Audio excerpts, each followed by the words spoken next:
Le premier avantage, c'est l'emploi. L'emploi, l'accessibilité à l'emploi par le fait de retourner à l'emploi à l'issue de la formation ou par le fait de pouvoir poursuivre en alternance sa formation et acquérir de l'expérience pendant la formation en alternance. En 2 ou 3 mois, retour à l'emploi, ça me paraît être ça le premier avantage.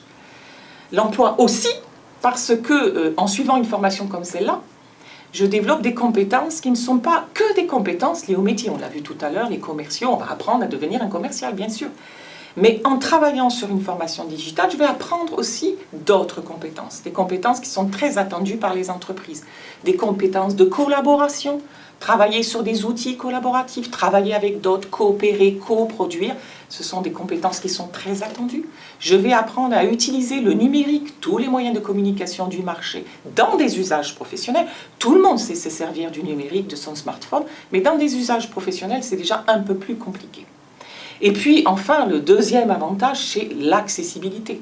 Pouvoir faire une formation, apprendre un nouveau métier en étant à distance, c'est en étant de chez soi, ou de son lieu choisi, bien sûr, et ne pas se déplacer. Ne pas se déplacer 5 jours sur 5 pour aller dans un centre de formation.